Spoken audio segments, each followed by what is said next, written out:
The Achaemenid Empire lasted 208 years.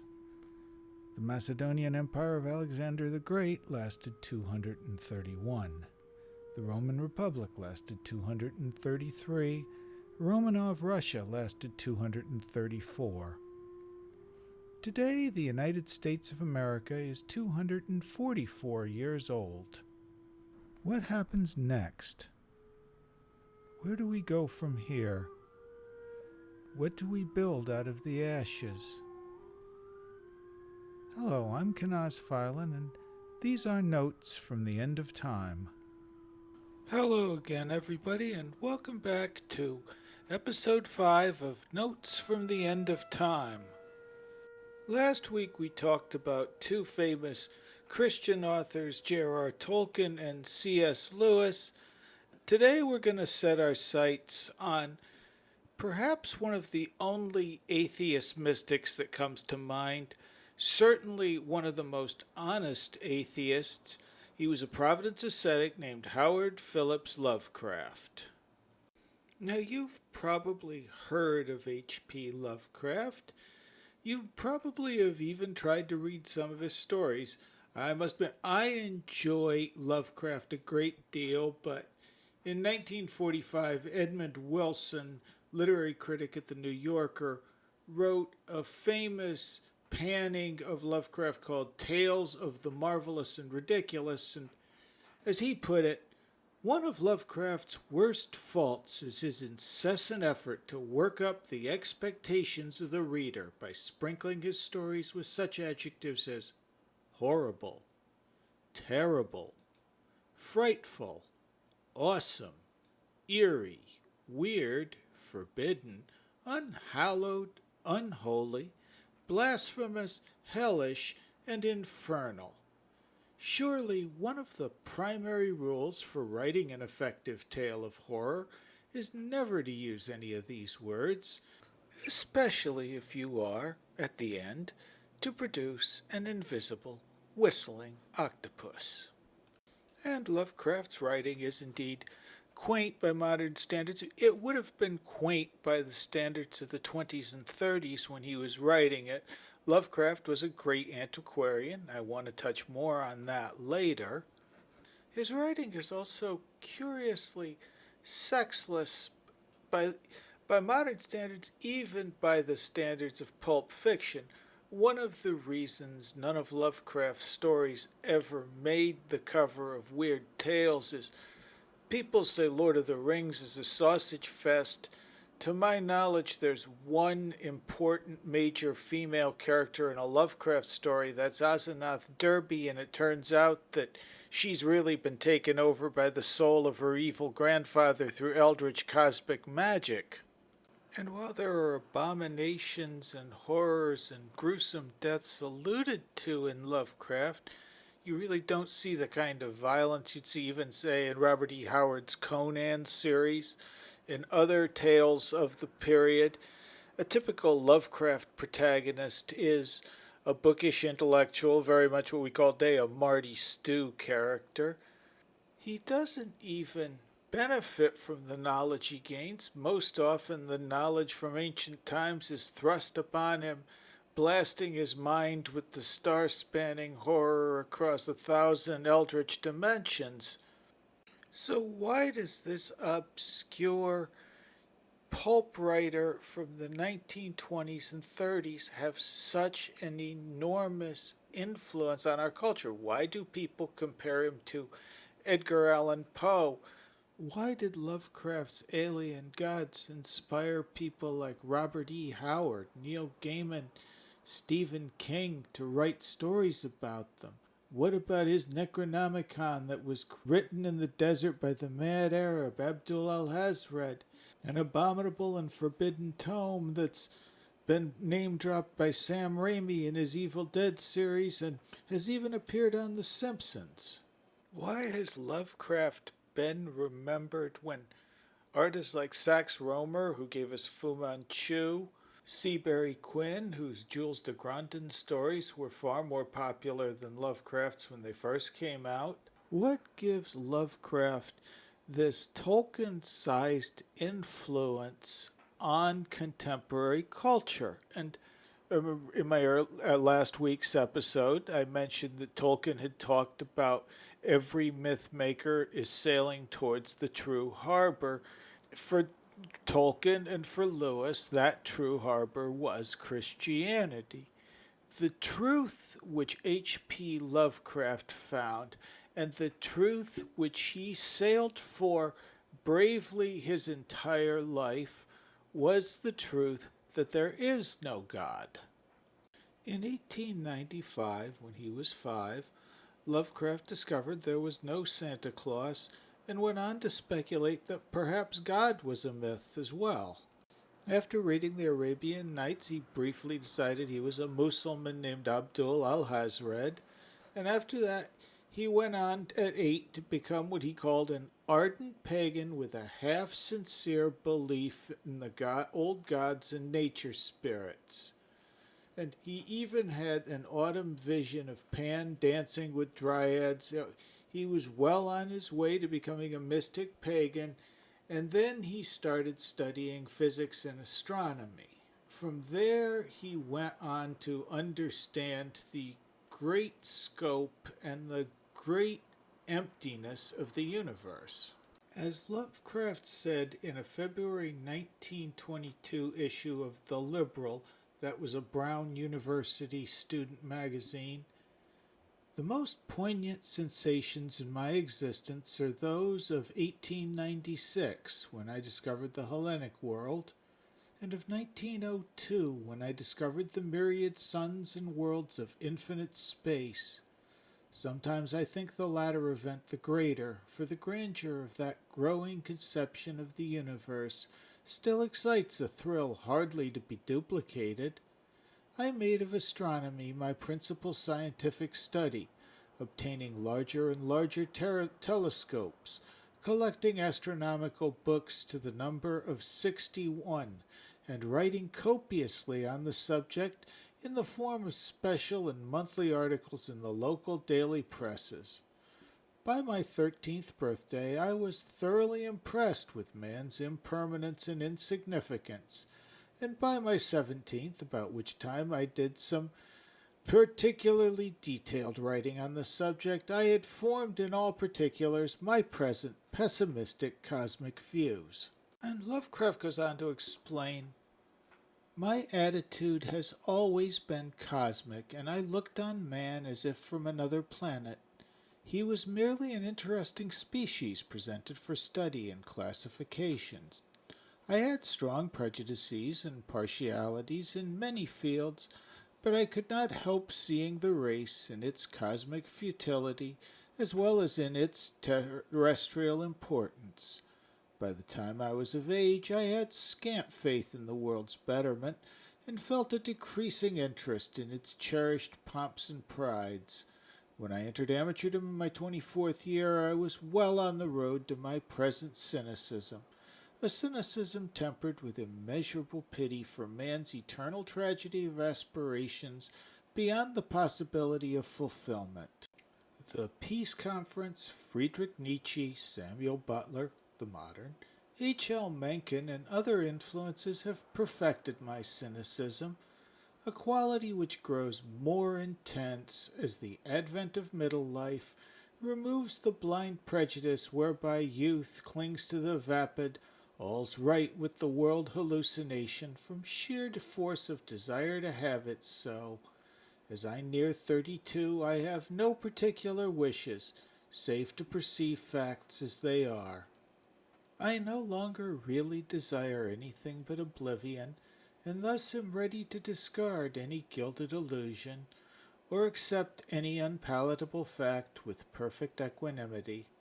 I can at last concede willingly that the wishes, hopes, and values of humanity are matters of total indifference to the blind cosmic mechanism.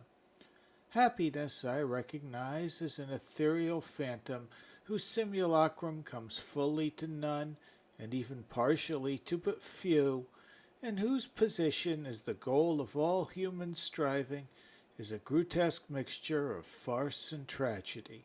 And yet a few months After Lovecraft expressed his perfect equanimity at the cosmic indifference of the universe, he writes an interesting prose poem called Azathoth. This is one of the last of what we call his early works. One of his first major works is going to be published a couple years after this, and we'll get to that one. But Azathoth describes a lonely man who's trapped in the waking world in the grayness of tall cities, and he loves these distant and barely visible stars that he can only see peering up at times through his window. And one night his love for those distant stars bridges a gulf between the shabby little room he's trapped in the gray city, and those great spaces beyond. As he put it, there came to that room wild streams of violet midnight, glittering with dust of gold, vortices of dust and fire, swirling out of the ultimate spaces and heavy with perfumes from beyond the worlds. Opiate oceans poured there, litten by suns that the eye may never behold, and having in their whirlpools strange dolphins and sea nymphs of unrememberable deeps.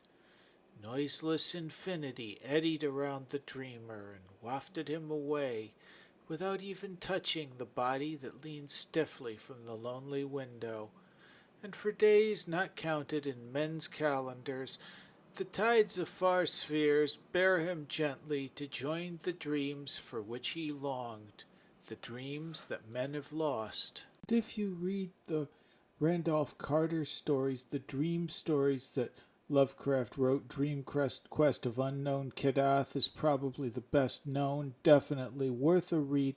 You could see there was this powerful hunger for mythology, this powerful hunger for fantasy, and for the old gods with Lovecraft, but he couldn't make himself believe, and so he followed his rational mind, he followed science to the logical conclusion.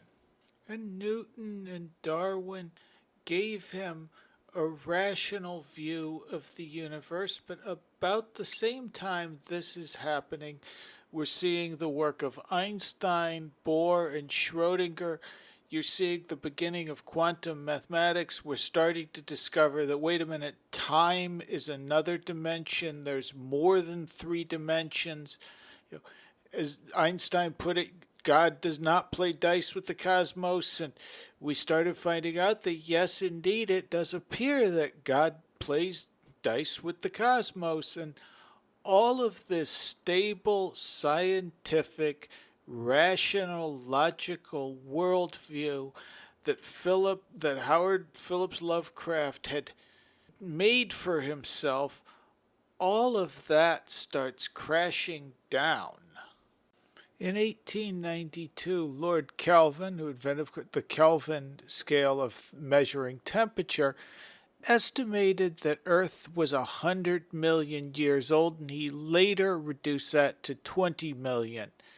About the time when Lovecraft is coming up, we're starting to understand the Earth is much, much older than that.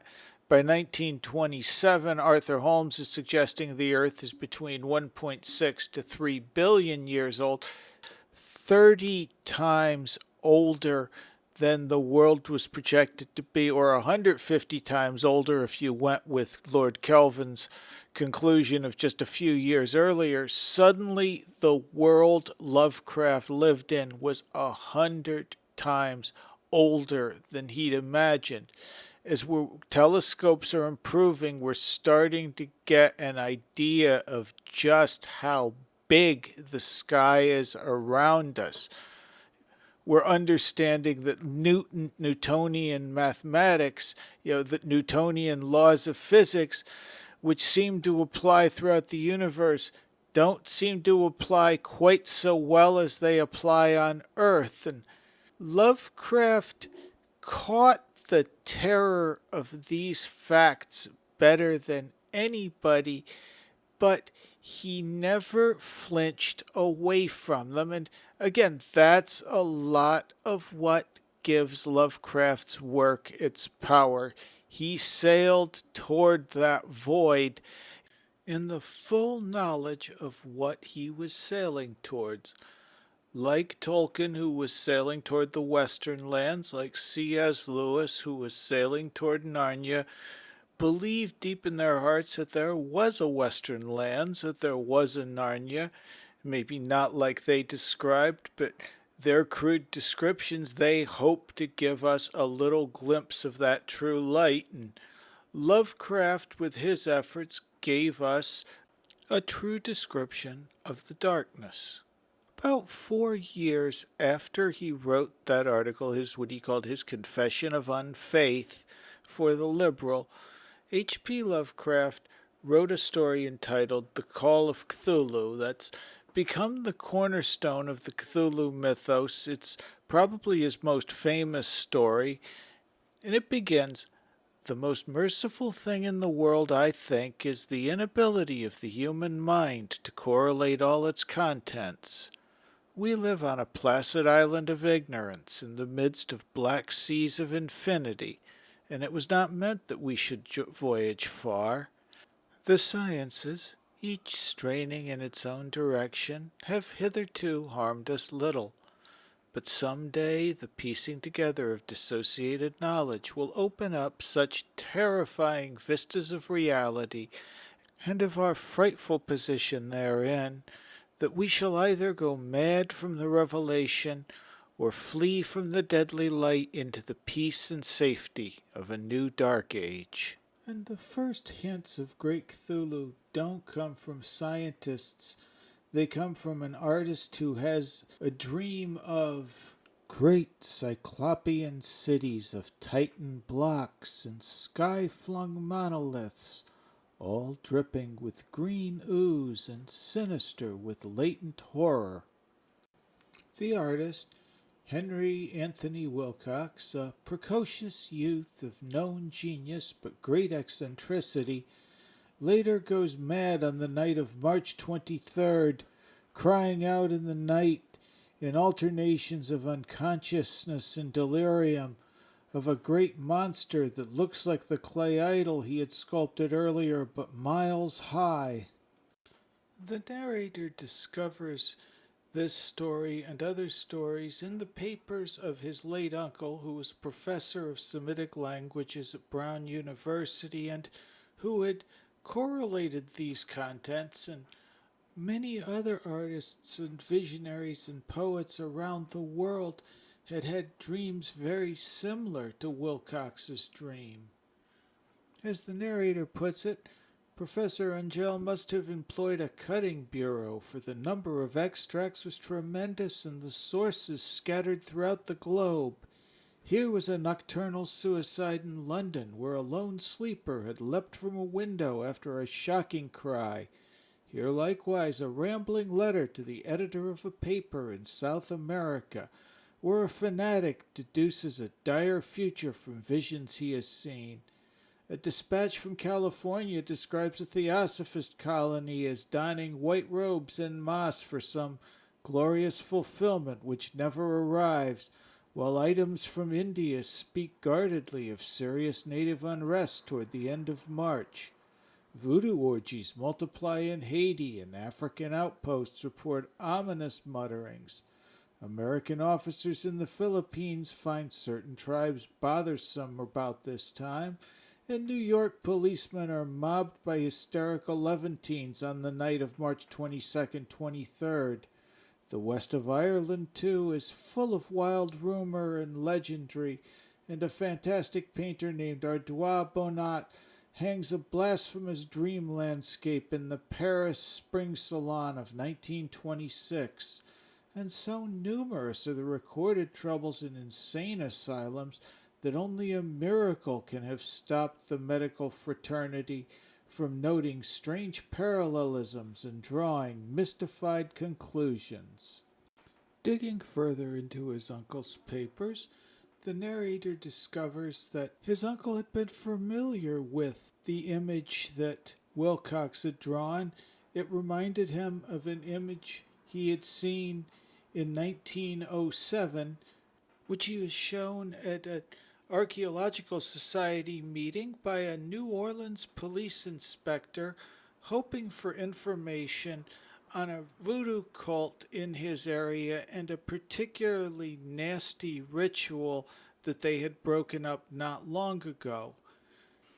The image, which was between 7 and 8 inches in height and of exquisitely artistic workmanship, represented a monster of vaguely anthropoid outline, but with an octopus-like head whose face was a mass of feelers, a scaly, rubbery-looking body, prodigious claws on hind and forefeet, and long, narrow wings behind.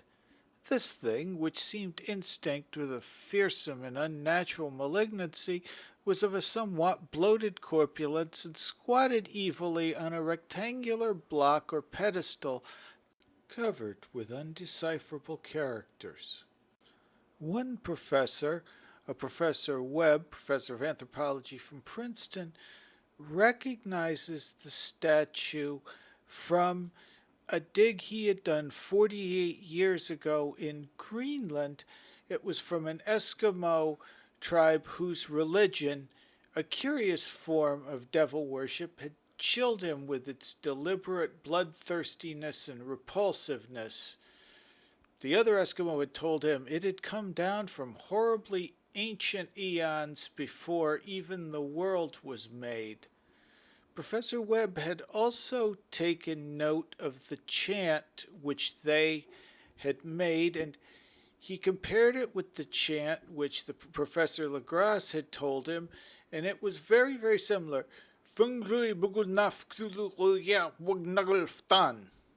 Syllables identical to those Wilcox had called out in his delirium. Inspector Legras, the New Orleans police inspector, had found this idol, and at a ceremony which he described, or which Lovecraft described as a more indescribable horde of human abnormality than any but a Siam or an Angarola could paint.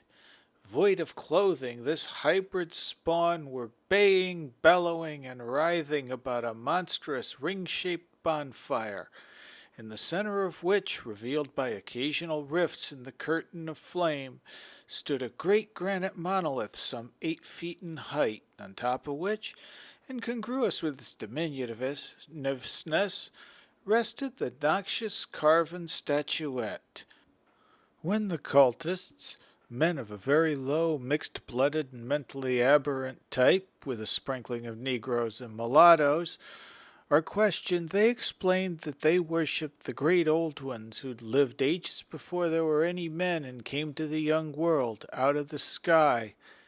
Later, another immensely aged mestizo named Castro, he goes on to brag that he had sailed to strange ports and talked with undying leaders of the cult in the mountains of China. Castro explains the old gods are dead, but yet they only sleep, and when the time is right they will awaken, and then mankind will become as the great old ones, free and wild and beyond good and evil, with laws and morals thrown aside, and all men shouting and killing and reveling in joy. Then the liberated old ones would teach them new ways to shout and kill and revel and enjoy themselves, and all the earth would flame with a holocaust of ecstasy and freedom. Meanwhile, the cult, by appropriate rites, must keep alive the memory of those ancient ways and shadow forth the prophecy of their return. The narrator continues to explore what he thinks at first is an anthropological curiosity, only to discover an eyewitness account from a Norwegian sailor who had actually seen Rilje, Cthulhu's great city. This information does not leave our narrator wiser or happier. It leaves him in utter terror as he thinks of the great alien cities beneath the sea, as he thinks of the other old gods, these aliens from cosmic dimensions, from time beyond time, waiting to squash humanity and all of our puny accomplishments the way we might squash an anthill with our boot.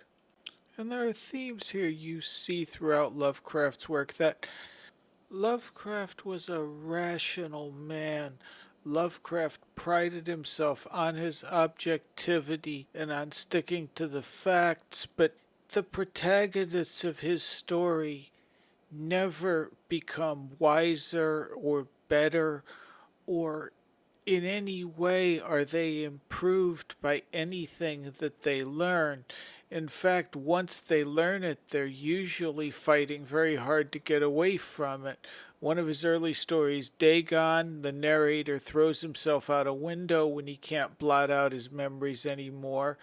The Hound, the grave robber who disturbed the Hound and is now haunted by this beast that flies between the worlds, puts a revolver to his head in search of the oblivion, which is my only refuge from the unnamed and the unnameable. And then in one of his longer works, it's actually a novella, At the Mountains of Madness, the Antarctic explorers discover for their troubles after reaching this forbidden city, they find out that terrestrial life was the products of unguided evolution acting on life cells made by the old ones but escaping beyond their radius of attention.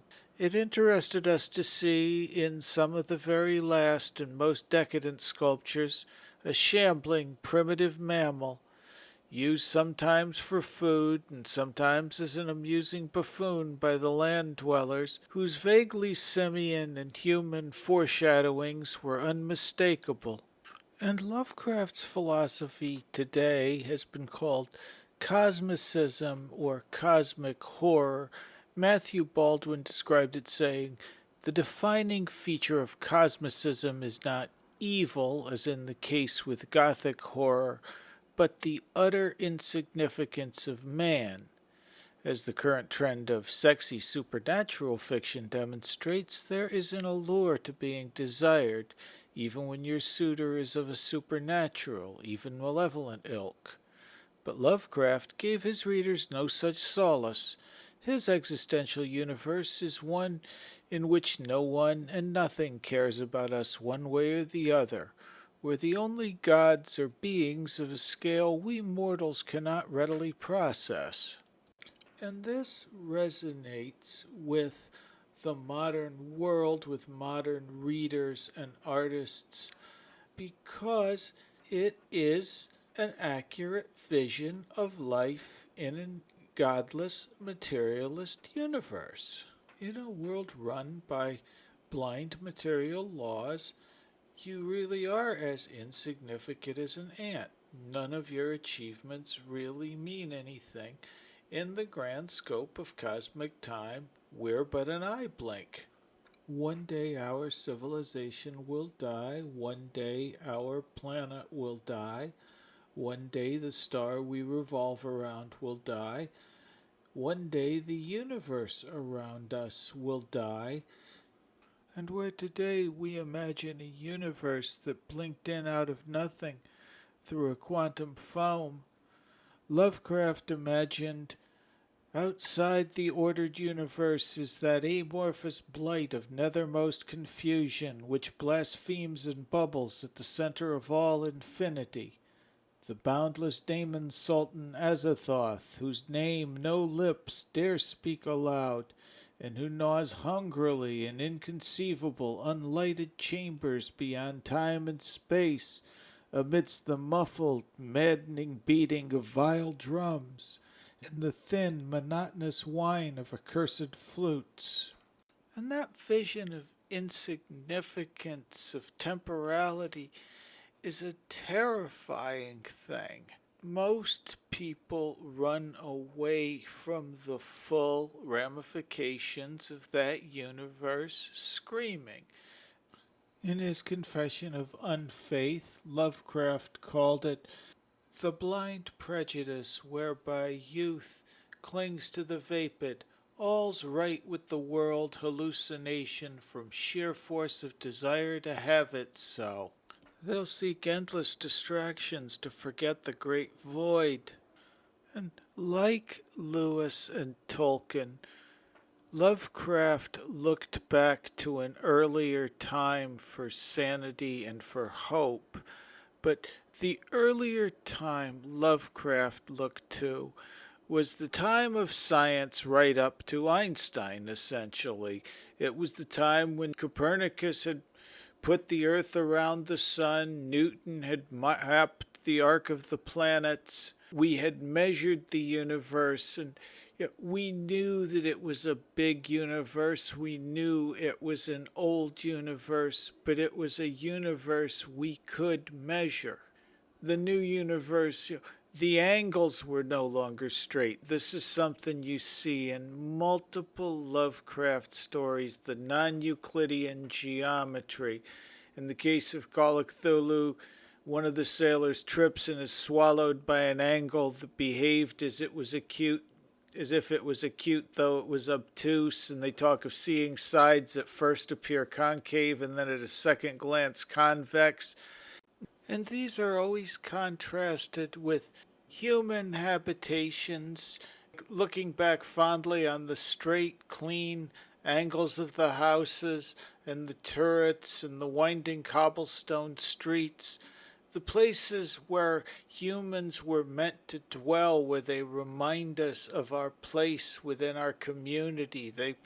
They make us feel at home because there is no place in the void. There is no home, and the best you can hope for is the quiet illusion of home amongst people who've not yet been tainted by the knowledge you possess, amongst people who do not yet realize their utter insignificance. Like Frodo in Tolkien's Lord of the Rings, Lovecraft's protagonists bear a heavy burden for the knowledge they've earned and the evil they've seen. But unlike Tolkien's protagonists, there's no western lands for Lovecraft's protagonists to escape to. The only thing they can hope for is oblivion. And because Lovecraft wrote the truth as he saw it, and because Lovecraft saw it true, Lovecraft was a prophet.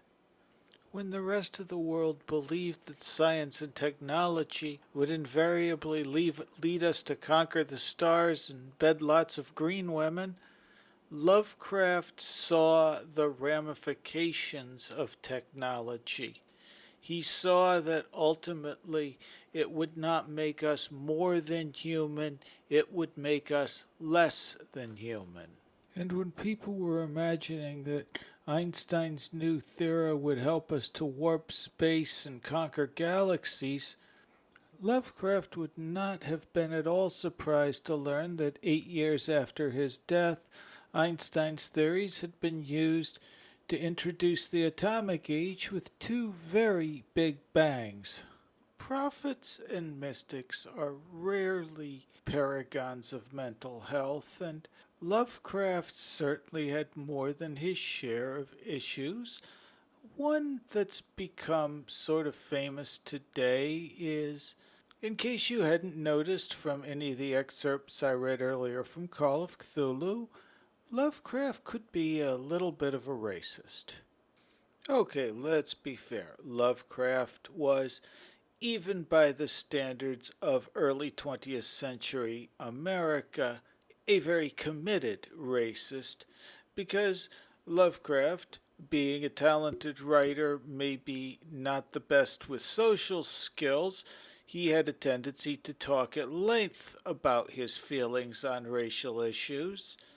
Wrote a poem in 1912 when he was 22, when long ago the gods created earth, in Jove's fair image man was shaped at birth. The beasts for lesser parts were next designed, yet were they too remote from humankind to fill the gap and join the rest to man. The Olympian host conceived a clever plan. A beast they wrought in semi-human figure, filled it with vice, and called the thing. I think we all know how this ends. Michael Houellebecq and other writers have noted you cannot understand Lovecraft's work without understanding Lovecraft's racism. You see tainted blood showing up throughout his work. The Shadow over Innsmouth, you have humans mating with the Deep Ones, who are this aquatic race that worships an elder god, and their hybrids are coming up on shore. You've got the Lurking Fear, which is the Martens clan, through isolation and inbreeding, reverts to cannibalism and ultimately to a monster state. Arthur German, where the narrator's ugly but likable friend sets himself afire after discovering that his mother was really a gorilla that his father had met in the jungles. And at least part of this is a reaction of Lovecraft to his life experiences. Lovecraft's father died when he was very young. Lovecraft's father died in an insane asylum. There was a streak of madness in Lovecraft's family. He describes a couple of breakdowns or near breakdowns where he had to leave school. And certainly to some extent he could have been talking about his own fear of madness and his own fear of tainted blood. We could talk about transference and projection. But another thing we need to consider is that a lot of Lovecraft's ideas on black people, on inferior races, his enthusiasm about them was noteworthy. The ideas in themselves were not far off from a lot of other ideas going around in the early 20th century, particularly ideas concerning eugenics. In October 1921, Margaret Sanger released an essay entitled The Eugenic Value of Birth Control Propaganda. In there, she said, "As an advocate of birth control, I wish to take advantage of the present opportunity and to point out that the unbalance between the birth rate of the unfit and the fit, admittedly the greatest present menace to civilization, can never be rectified by the inauguration of a cradle competition between these two classes. In this matter, the example of the inferior classes, the fertility of the feeble-minded, the mentally defective, the poverty-stricken classes, should not be held up for emulation to the mentally and physically fit though less fertile parents of the educated and well-to-do classes. On the contrary, the most urgent problem today is how to limit and discourage the over-fertility of the mentally and physically defective. Birth control is not advanced as a panacea by which past and present evils of dysgenic breeding can be magically eliminated. Possibly drastic and Spartan methods may be forced upon society if it continues complacently to encourage the chance and chaotic breeding that has resulted from our stupidly cruel sentimentalism." Now, I will grant you that Margaret Sanger, unlike H.P. Lovecraft, never owned a cat named Nigger Man, but who exactly do you suppose she was talking about when she was describing the inferior classes, the feebly-minded, the mentally defective, and the poverty-stricken? Surely you don't think she was only talking about white, poverty-stricken, feeble, and mentally defective, and there were eugenics efforts used against poor white people, particularly in Appalachia, during this era. There certainly were also eugenics efforts undertaken to improve the black population by sterilizing feeble-minded black women or men. Just by the standards of the day, it was just good scientific practice. We all knew that genetics played a role in intelligence, in temperament, in lots of things. We understood that if you breed strong, healthy dogs together, you tend to get strong, healthy puppies. When you breed strong, healthy cattle together, you tend to get strong, healthy calves.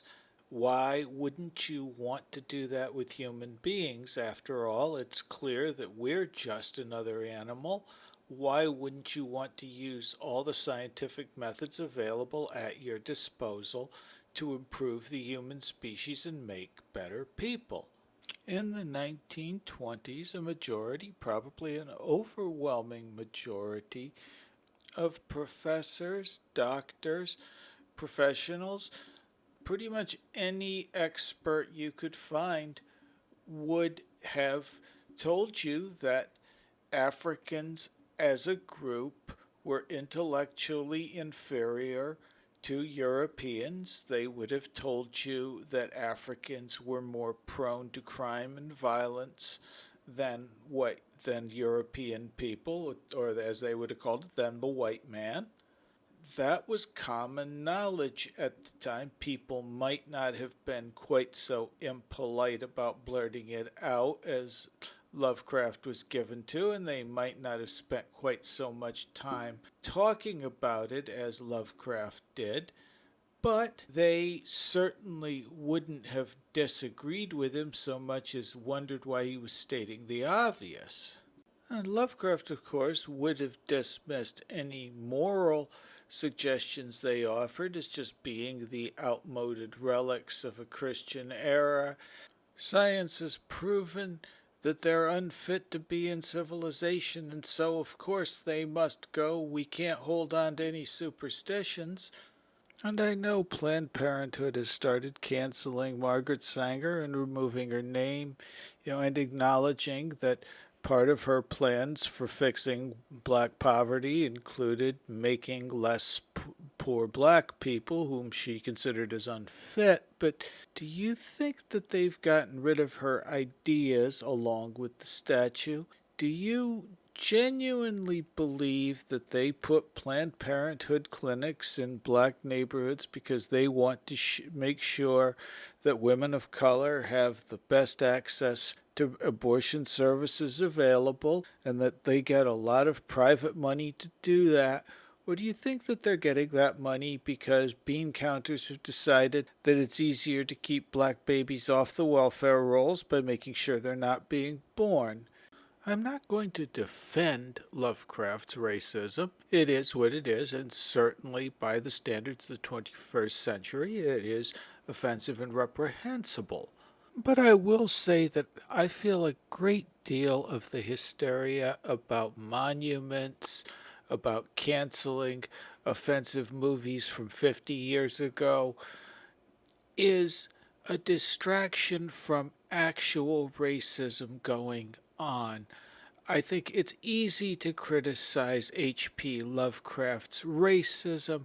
I don't know how many people have looked into the roots of it rather than just dismissing it as a pathology, and considered to what extent a scientific worldview will lead to, if not racism, the basic dismissal of people simply by skin color or heritage, leading to a segregation of superior and inferior people, and a scientific worldview will ultimately see those inferior people as worthy of being eliminated.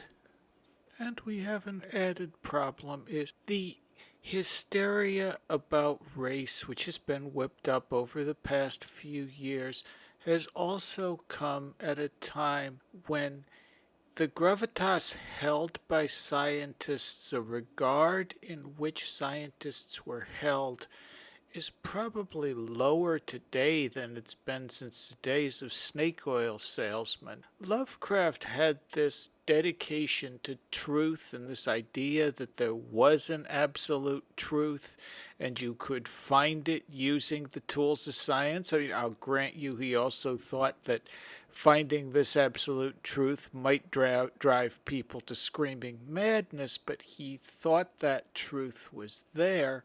Today, it seems like most scientific organizations and scientific establishments essentially exist as public relations firms acting on behalf of corporate overlords. They find out what their overlords want the data to say, and they create surveys which will say exactly what their corporate overlords want.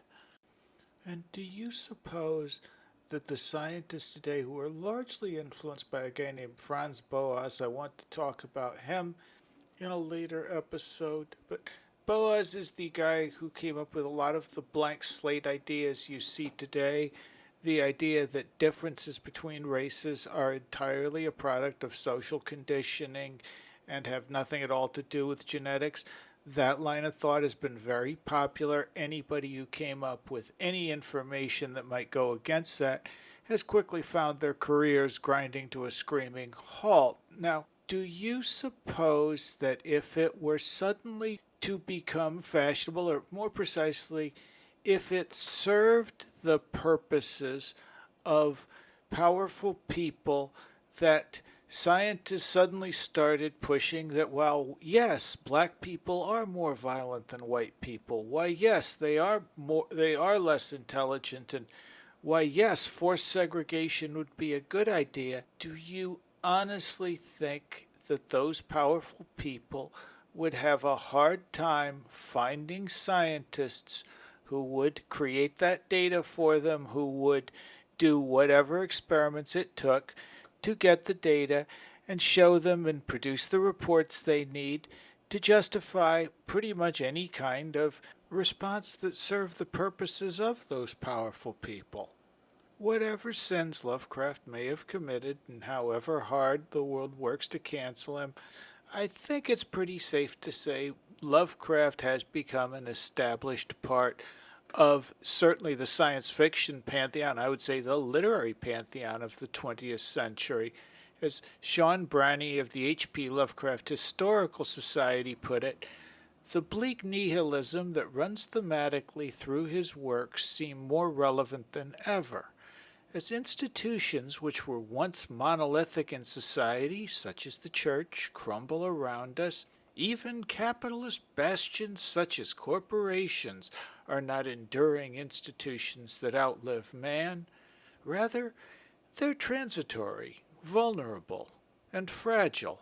When our practical life has little in it that's more enduring than ourselves, the notion of us inhabiting a speck of dust swirling in an inconceivable vast universe rings especially true. This makes Lovecraft's themes of man's utter insignificance in the face of the cosmos ring more true than it ever has. And I think much as a lot of J.R.R. Tolkien's readers came to Tolkien in search of escapist fantasy about elves, a lot of Lovecraft's readers come to him because he is deep and existentially angsty. I am deep and existentially angsty. I don't know if they grasp the full ramifications of Lovecraft's work. As I said, Lovecraft was a myth maker. Lovecraft spoke true.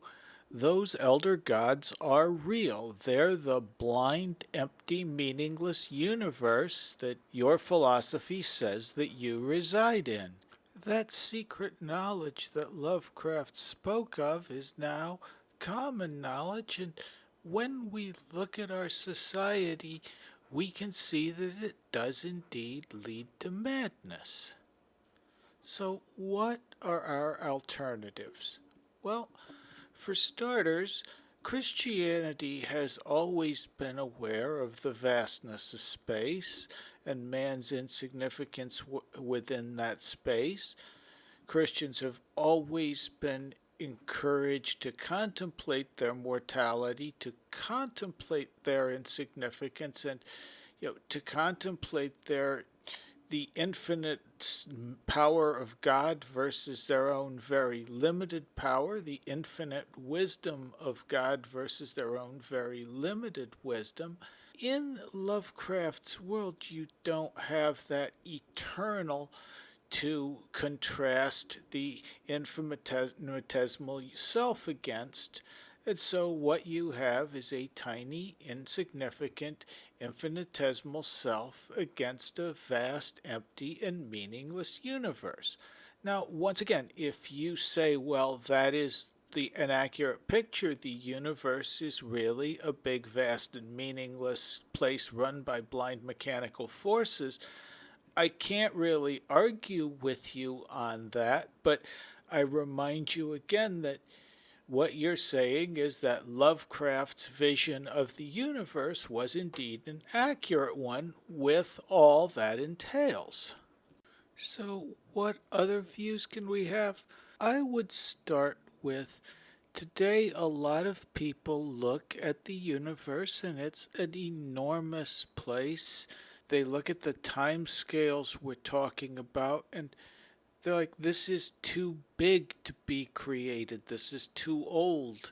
This has to be just a natural place. This has to be just dead matter and dead energy working according to equations.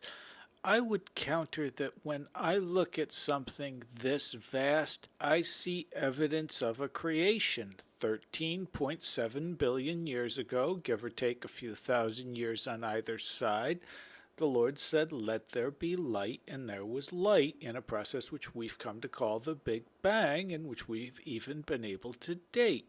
If you get rid of that creator, you're left with the question of how an entire universe, a closed system wherein matter and energy can neither be created nor destroyed, suddenly winked into being out of nowhere.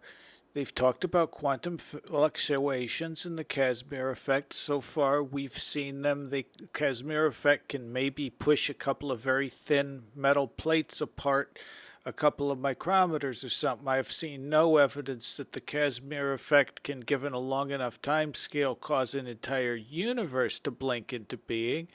So we can assume this massive project was part of a creation by a creator who is greater than all other things and is greater than anything which can be imagined, or we can assume it blinked in here out of nowhere.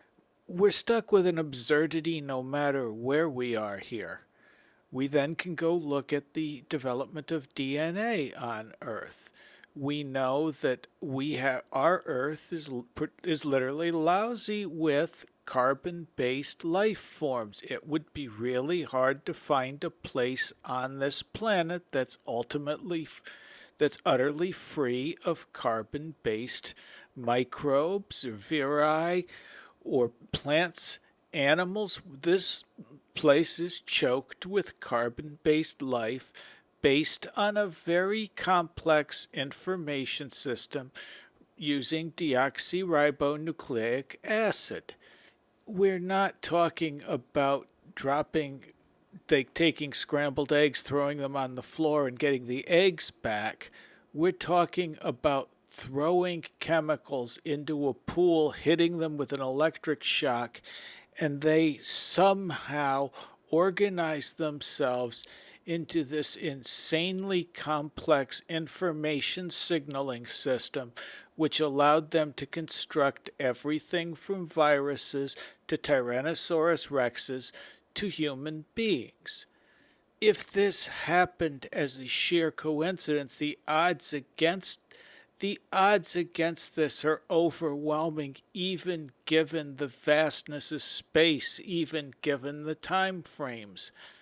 This looks to me like somebody wove the DNA, and I believe the person who did that is our Creator.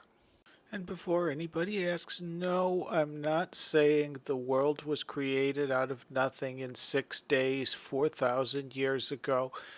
I was not there at the creation, so I couldn't tell you exactly when it happened. According to the Old Testament, the Lord said, "Let there be light," and there was light. The Old Testament did not give me access to God's calendar. I could not tell you the exact date on which it happened. Nor do I spend a lot of time worrying about the particulars. What I know is this universe was created by somebody. So why have I chosen to reconcile with the Catholic Church? Well, the Catholic Church was the church of my ancestors. The Catholic Church has been around for going on 2,000 years now. The Catholic Church has a vast corpus of knowledge which I can look to on pretty much any question you can think of. I might disagree with their findings sometime, but when I do the homework, when I explore their arguments, I generally have a very hard time refuting them. In a time when the world is falling apart, I could either acknowledge that there are no structures, there are no rules, and I might as well just enjoy it while it lasts because it's going to be over soon enough, and before you know it, the universe is going to be a big, cold, dead, empty ball. Or I could go back and I could look to my ancestral traditions and I could look to that light that shone in Bethlehem and see that it's shone for 2,000 years. I look to the church and I look to Christian history and I see the wonders God has wrought. And so I've chosen to turn my ship toward the true harbor, to look toward the light, to look towards a pale reflection of a light somebody else once caught a brief glimpse of, and go out sailing into the void. And yeah, I am aware it's a crazy thing. It's a fool's quest. I mean, any quest that's worth going on's a fool's quest. Intelligent people don't go out hunting dragons. I do this because I believe that the only thing which will save our sick land is the only thing that saved the Fisher King. The only thing that will save us is the cross and the grail. And so I've chosen to follow the cross and the grail. I've chosen to learn from the ring. What I learned from Tolkien is that even the smallest and the weakest among us can defeat great evil if we have the powers on our side and righteousness in our heart. And so I hope to stride towards that. And as for me and my house, we will serve the Lord. In the name of the Father, and of the Son, and of the Holy Spirit. This has been Notes from the End of Time. You've been listening to Kanaz Phylan. Thank you for listening, and may God bless us each and every one.